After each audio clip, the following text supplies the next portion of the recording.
Hello and welcome to the Field of Streams, where every week I, your host, Janeen McCrae, read a short piece of my writing to you so that you don't have to.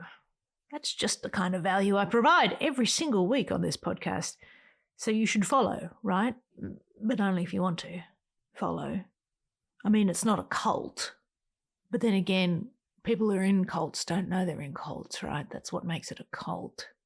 Okay, I'll stop rambling and I will stop this promo bit, but you should follow the podcast. Because here's the thing. I can't promise you much with these missives, but I can promise you this. It is my goal to not keep you long. So let's see if I can stick to that today. On to today's episode. This is one of those pieces where I read something and it made me think of how it related to life, or more specifically, how we make the things we make.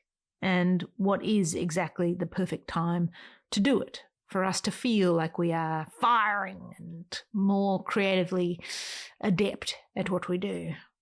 The article I read, which I shall link to in the description, was titled, "You're Taller in the Morning." To summarise the article, you're taller in the morning simply because you've been lying down and the crushing weight of gravity hasn't had a chance to push you down yet, which it has by the end of each day, if you've been walking around and living life, I guess. Let me read to you a quote from the article. Quote, "Gravitational forces push down on us, applying downward pressure on our joints, compressing our spines and causing our organs to settle." End quote. Oh, and apparently we can shrink by up to 1 centimetre each day. Sleeping, or lying down specifically, gives us a bit of a reprieve and allows, quote, "spines and joints time to decompress," end quote.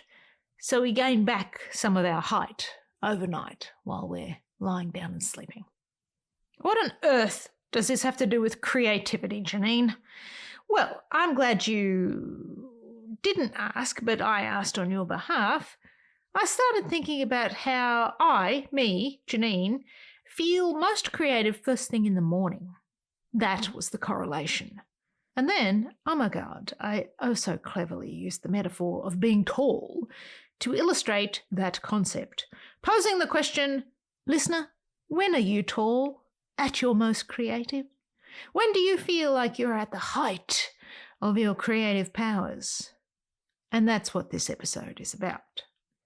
Before we get into it, I just wanted to say this.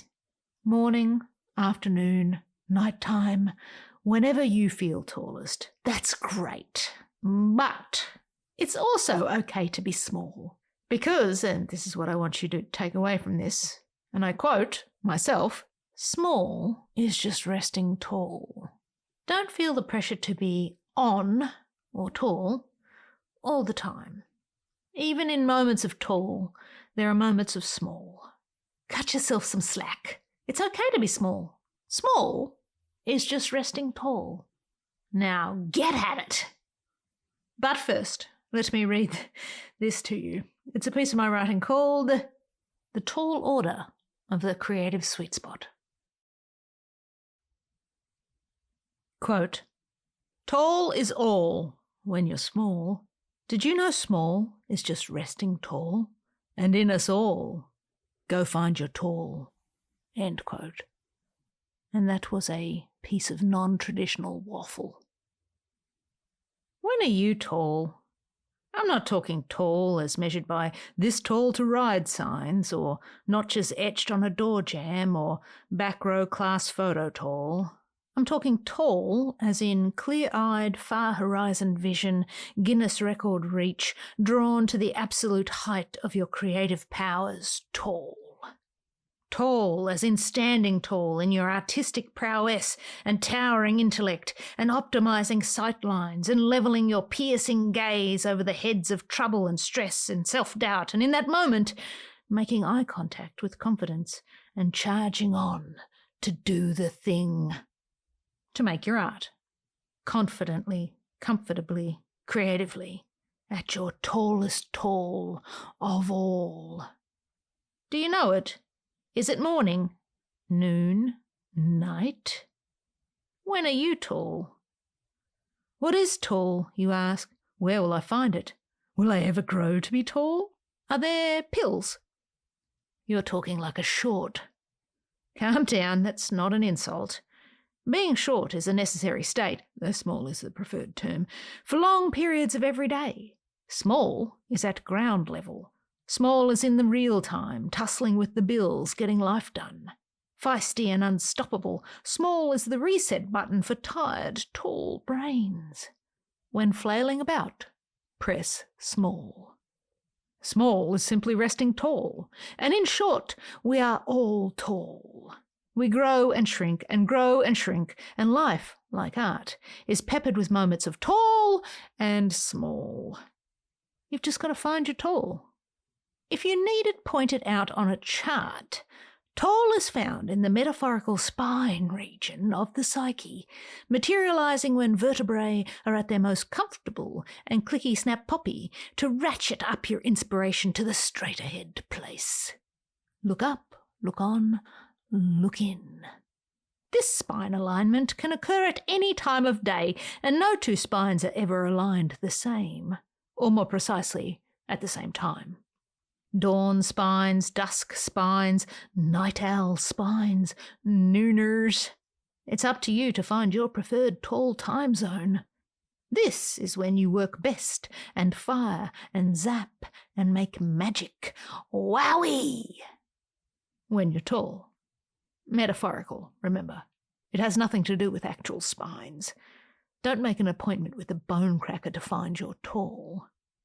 When the tall comes on, mind spines, cracking in chiropractic ecstasy, straighten in the dream space. This mind spine, when reaching its tallest, announces itself with the release of inspiration, as if to say, I am ready, let us begin, I shall lead the way. So tall! Check the clock. This is it. You are looking down at your most fertile and rich seam of inspiration. Note the time, the hour, the moment. Remember this feeling, what it is to be tall and feel things flow. Once you know when you are tall, your tall time zone, aim to be tall in that moment whenever you can. Be not afraid of heights. The air up there is refined and thick with ideas. Catch them all in your art net. Metaphorical. All that's left is to do tall work. The work of tall and being at your tallest. It's not all fluttering around at great heights. There's still the sit at the desk or piano or easel and put in the hours of tall. Be tall for as long as you can. Towering intellect tallest. Tippity-top tall. I, thanks for asking, am morning tall. Morning tall shoots hoops in that pre-dawn light, smiling as the light catches upon the ring of nothing but net. Morning tall feels the brush of a dewy idea branch as it glistens with fresh chill and crisp attention, swishing excited through the low glow of the morn. Dreams and sparks of action are carried in upon the wings of sparrows to perch atop the shoulders of morning tall. Here, these giant gaseous idea blobs give off magical vapours, rising to an elevation only morning tall can detect. Morning tall inhales, huffing in gulps of motivational air to breathe life into that draft, or conceptualise that sculpture, or hammer out that tune. To toil at it in tall. It is, at times, a bleary-eyed height, and one the physical body must comply with, even with the feel of warm blankets fresh in its memory. It ramps up slowly some days. This is to be expected. The blur found at the mind edge of a morning tall is the body holding the arms of distraction back. In the half-light of this not-quite-awake blur is where morning tall finds its height. With the blur at the edge of the mind, you walk tall with morning confidence. If you are morning tall, you will often require a small nap around 2 p.m. But that's okay. Small is just resting tall. I am, you didn't ask, but I'll tell you, not night tall. Night tall is at one with the owls, hooting through the treetops in the dark of the world, glints of light hitting shiny eyeballs as ideas spark to life. Fire! Fire! Smoke rises as creation from the crucible of black. Night vision is powerful. Night tall sees all. With head swivelling to survey the ground below, Night tall scans for the wriggle and scurry of a defenceless draft, a sketch, a thought, or simply a starting point. A place to land and become, if one dares, even taller in that moment. Night tall reaches into the stars and waves a thick hand through the firmament just to see what sticks to the skin of it. A nebula, a galaxy, a north star to guide. Night tall gets lucky and the universe reveals itself. Life is found in the dark, a black star, dense with potential and extending beyond the realm of understanding. Night tall makes sense of it all, unravelling mystery with the confidence of a Sherlock soul. If you are night tall, you will feel the pull of midnight and race toward it with eagerness and vigour. The approaching hour will crank up your height like a scissor jack, stealing inches from the ruler of creativity to add them to the measure of your work's worth. If you are night tall, you grow to the glow of a desk lamp. Strong, steady, tall, productive, creative, inspired, your shadow throws its shapes upon the gallery of your art. And so I ask you again, when are you tall? When are you tallest? There are all sorts of tall you can be. Between morning tall and night tall and back to morning tall again are many time zones in which to stretch your legs and mind and your mind's spine. Stretch. Find that moment in time when you realize you can reach for and grab the things on the highest shelf of your creative self. Pinpoint that time of day when you stand tallest in your creativity. Identify the hours when you are most confident in your pen marks, your paint strokes, your chord strikes, and your moments of creative zen.